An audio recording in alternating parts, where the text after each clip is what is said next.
No, it all started in the army. I was a lucky little devil because I was mad on sport, yes. Well, I used to like boxing, you see, and I was in India for 6.5 years. I became the flyweight champion of the British Army in India, you see. I used to do shadow boxing, and all the other blokes used to laugh because I used to let the imaginary opponent knock me down and bash me and all that sometimes. And they called the entertainment officer in one morning, and he watched it, and he said, "Wisdom, that is in the concert party." And that's how it all started. How did you first take to the stage? I was doing a charity show at Cheltenham Town Hall about 4 or 5 months before the end of the war. And I was in the dressing room after the show with about half a dozen other blokes, and there was a knock on the door. One of them shouted, "Come in."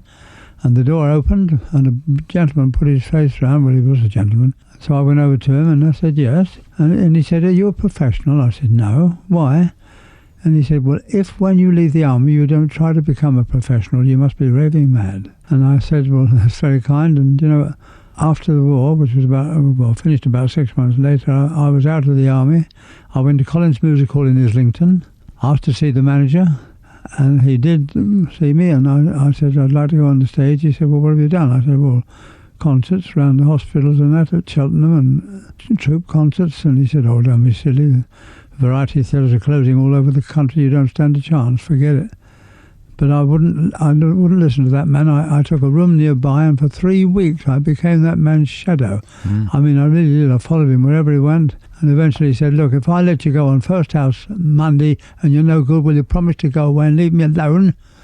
I said, "Yes, I promise." He said, "All right, if you stay for the week, I'll give you £5. And I did. I stayed for the week. Well, on the Monday night I did all right, and nobody came around and said get out, so I did second house. And then on the Tuesday, I'd been rehearsing all day. I did better. Wednesday night, a knock on the door, and an agent came in and said, "Where are you working next week?" I said, "Nowhere." "Why?" He said, "Well, you're Portsmouth Coliseum."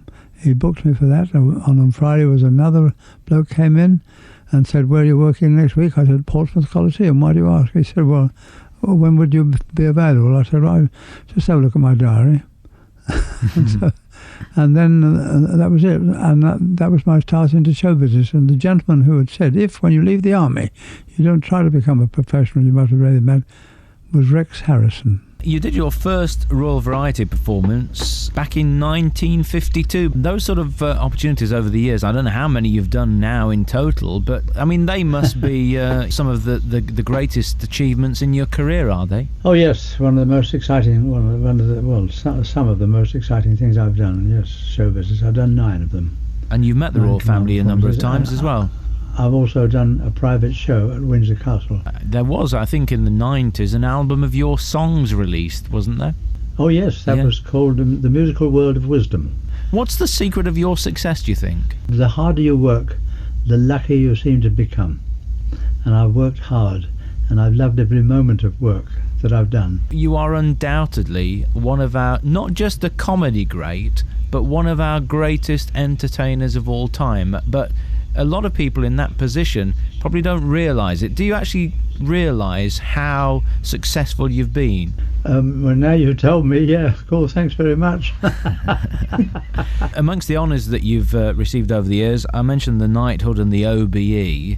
Are they possibly a couple of the best awards you could have ever had? Oh, well, you couldn't beat the Knighthood, could you? No. Oh dear, I don't know, it makes me feel shivering with fright a bit in a way sometimes, but I'm delighted, of course. Did you mess about at the palace, by the way? Well, I wasn't really messing about, but I remember that as I left the Queen and walked away, I saw there were so many people, you know, it was an audience staring, and their faces seemed to request something, and I couldn't help deliberately tripping.